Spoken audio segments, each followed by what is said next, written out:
नमस्कार। All India anganwadi खबर channel में आपका स्वागत है। दो बड़ी खबरें आ रही हैं। सबसे पहले तो खबरों को जानते हैं।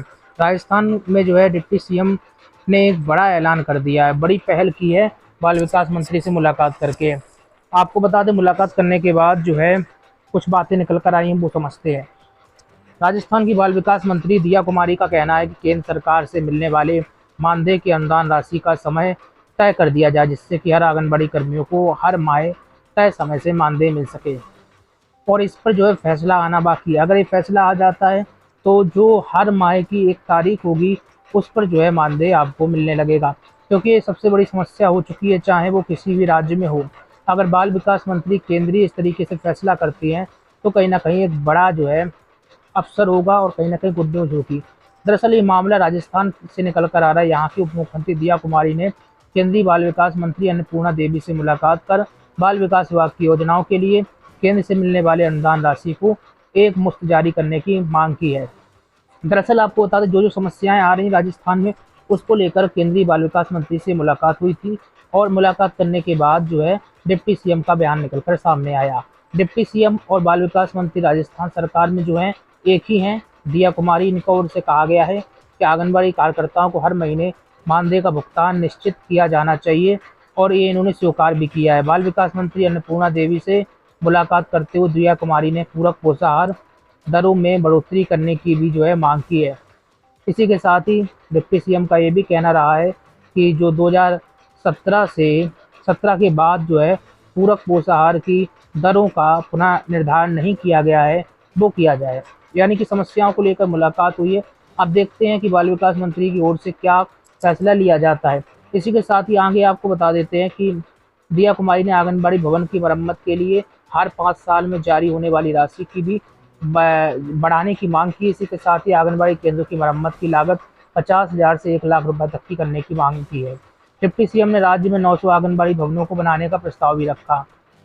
जो भी आंगनबाड़ी केंद्र बनाए जाते हैं या फिर निर्माणाधीन है या फिर उनमें जो है फिर से पैसा लगाया जाता है, वो पैसा कम दिया जा रहा है, उसको बढ़ाया जाए। इसी के साथ ही 2023-24 में केंद्र सरकार द्वारा दी जाने वाली 34,034.38 करोड़ रुपए की राशि और किशोरी बाल योजना के अंतर्गत तीसरी त्रैमासिक अनुदान की किस्त जारी करने के लिए भी कहा गया, जबकि 340 आंगनबाड़ी केंद्रों को सक्षम आंगनबाड़ी केंद्र के रूप में विकसित डेवलप करने की स्वीकृति जारी करने के लिए कहा गया। तो इस तरीके से एक बड़ी खबर निकल कर आई राजस्थान सरकार की ओर से। कहीं ना कहीं इसको हल्के में नहीं लिया जा सकता। ये वो समस्या हैं जो हमेशा से लगातार जो है आ ही रही हैं। केंद्रीय मंत्री अगर इस मुलाकात पर अपनी सहमति प्रदान कर देती है तो पूरे देश के आंगनबाड़ी कर्मियों को बड़ी राहत मिलेगी। बाल विकास विभाग में आंगनबाड़ी के पद पर काम करने वाली महिलाओं को एक तय समय में मानदेय मिल सकेगा। आप लोग कमेंट बॉक्स के जरिए बताइए, क्या इस तरीके से सरकार को फैसला करना चाहिए या फिर नहीं, यस या नो में। क्योंकि अगर बाल विकास मंत्री अन्नपूर्णा देवी इस तरीके से फैसला करती है तो देश के सभी राज्यों में लागू होगा। फिलहाल आपको बता दें, अभी जो है फैसले पर निगाहें टिकी हुई हैं। चलिए एक और खबर जान लेते हैं। बाकी आपकी प्रतिक्रिया है तो कमेंट बॉक्स में रखिए। चैनल को सब्सक्राइब नहीं किया करें, लाइक और शेयर करना मत भूलें।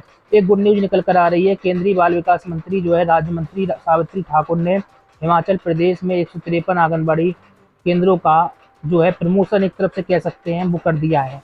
इस मामले पर लोकसभा सदस्य डॉक्टर राजीव भारद्वाज को संसद में बताया गया।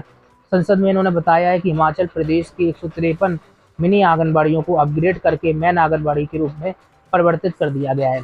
एक कब होता है आपको बता दें, जब भी किसी भी ग्राम या क्षेत्र में जनसंख्या एक तय सीमा से ज़्यादा हो जाती है तो ऐसे में मिनी आंगनबाड़ी केंद्रों को पूर्णतः आंगनबाड़ी केंद्र बना दिया जाता है। और ऐसे बहुत सारे आंगनबाड़ी केंद्र जो पूरी तरीके से आंगनबाड़ी केंद्र बनना चाहिए, लेकिन ऐसे आंगनबाड़ी केंद्रों को पूर्णतः आंगनबाड़ी केंद्र नहीं बनाया जा सकता है। बनाने के लिए कुछ नियम गाइडलाइन होती है, और केंद्र सरकार जब तक स्वीकृति नहीं देती तब तक ऐसे आंगनबाड़ी केंद्र नहीं बन सकते हैं। तो खुशखबरी हिमाचल प्रदेश वालों के लिए, यहाँ की सरकार ने हिमाचल प्रदेश में 539 मिनी आंगनबाड़ी केंद्र में जो कार्यरत हैं, तथा राज्य सरकार ने 153 मिनी आंगनबाड़ियों को अपग्रेड करने का प्रस्ताव भेजा था, जिसको स्वीकार कर लिया गया है। और किसी भी राज्य में, उत्तर प्रदेश में भी और उत्तराखंड में भी, साथ ही जो है बिहार में भी बहुत सारे आंगनबाड़ी केंद्रों को स्वीकृत किया गया, उनको जो है प्रमोट किया गया। इस मामले पर भी केंद्र सरकार से परमिशन ली गई थी, और परमिशन मिलने के बाद ही जो है प्रमोट किया गया। अब इस मामले पर लोकसभा सदस्य डॉक्टर राजीव भारद्वाज ने संसद में कहा है कि बच्चों की प्राथमिक शिक्षा और देखभाल के मद्देनजर भारत सरकार ने सक्षम आंगनबाड़ी और पोषण कार्यक्रम के अंतर्गत देश भर में काम कर रहे मिनी आंगनबाड़ी कर्मियों को केंद्रों को जो है पूर्ण विकसित आंगनबाड़ियों के रूप में जो है अपग्रेड करने का निर्णय लिया है। और ये काफ़ी बड़ा निर्णय है। इसके अंतर्गत प्रत्येक आंगनबाड़ी केंद्र एक वर्कर और एक हेल्पर तैनात किया जाएगा।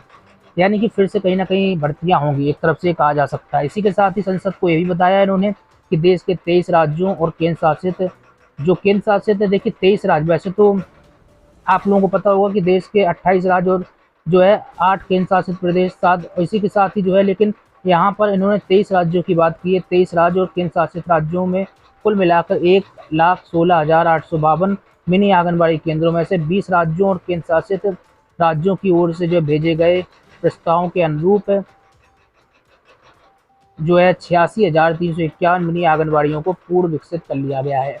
पूर्ण विकसित आंगनबाड़ी के तौर पर, यानी कि एक आंकड़ा इन्होंने पूरे देश भर का बताया। इस देश भर के आंकड़े के अनुसार 86,000 से अधिक मिनी आंगनबाड़ी केंद्र हैं, उनको पूर्ण विकसित आंगनबाड़ी के रूप में अपग्रेड करने की स्वीकृति प्रदान कर दी गई। तो 86,000 से अधिक आंकड़ा ये पूरे देश भर का है और ये बहुत बड़ा आंकड़ा कहा जा सकता है। 20 राज्यों का ये आंकड़ा है कहीं ना कहीं। वहीं आपको बता दें, हिमाचल प्रदेश में विभाग की ओर से 2018 में आंगनबाड़ी कर्मियों को काम करने के लिए मोबाइल फ़ोन भी वितरण किए गए थे और जिसके बाद कार्यकर्ता आसानी से काम कर रहे थे। लेकिन अब विभाग की ओर से लॉन्च हुई नई ऐप पुराने मोबाइल फ़ोन में ढंग से काम नहीं कर रही है। और ऐसा ही हाल जो है, जहां पर 2-3 साल पुराने हो गए मोबाइल मिले हुए हैं, सैमसंग के जो मोबाइल दिए गए थे वो सही तरीके से काम नहीं कर रहे हैं, क्योंकि उनमें सॉफ्टवेयर और जो है वर्जन भी पुराना हो गया है, अपडेट भी नहीं हो रहे हैं, हैंग हो रहे हैं। इसी कारण से जो है फैसला लिया जा रहा है। मध्य प्रदेश में अभी हाल ही में फैसला लिया गया था। अब जो है हिमाचल प्रदेश सरकार का कहना है कि जो ऐप नहीं चल रहे हैं, मोबाइल फ़ोन पुराने हो गए हैं, अब जो है नए सिरे से मोबाइल फ़ोन दिए जाएंगे। इसको लेकर जो है विभाग ने नए सिरे से तैयारियां भी शुरू कर दी हैं। बाल विकास विभाग शिमला की ओर सभी जिलों से डिमांड मांगी जा रही है, पूरे जो हिमाचल में दी जाएगी। इसी के साथ ही जो है अन्य राज्यों में भी बहुत ही जल्दी मोबाइल फ़ोन वितरण किए जाएंगे। जहाँ जहाँ की अपडेट आएगी चैनल पर आपको मिलेगी। फिलहाल बाल विकास विभाग शिमला की ओर से सभी जनपदों से डिमांड मांगी जा रही है। और डिमांड का मतलब ये है कि कितने मोबाइल फ़ोन जो है चाहिए, कितने जो है आपको बता दें ख़राब हो गए हैं, क्योंकि मोबाइल फ़ोन आपको जमा भी करने होते हैं, फिर उसके बदले जो है नया मोबाइल फ़ोन देने की ओर से जो है कार्रवाई की जाती है। अब जो है, जो अभी पुराने मोबाइल फ़ोन दिए गए थे वो 4G टेक्नोलॉजी पर काम कर रहे थे, लेकिन सरकार का कहना है कि 4G का समय अब चला गया है, ऐसे में जो है 5G मोबाइल फ़ोन दिए जाने चाहिए। और इसीलिए जो है अब जो मोबाइल फ़ोन की डिमांड निदेशालय भेजी गई है, वो 5G मोबाइल फ़ोन की डिमांड भेजी गई है। तो यानी कि जो पहले मोबाइल फ़ोन दिए गए थे उनसे जो है अच्छी गुणवत्ता वाले मोबाइल फ़ोन अब देखने को मिलेंगे। बहुत ही जल्दी अन्य राज्यों में जहाँ जहाँ 2018-19 में मोबाइल फ़ोन दिए गए थे, वहाँ पर भी नए फ़ोन दिए जाने की संभावनाएं देखी जा रही हैं। लगातार बन रही जो भी खबर होगी आपको इस चैनल के माध्यम से मिलेगी। प्रतिक्रियाओं के लिए कमेंट बॉक्स का इस्तेमाल करें। बाकी बताइए मोबाइल फ़ोन कैसा चल रहा है।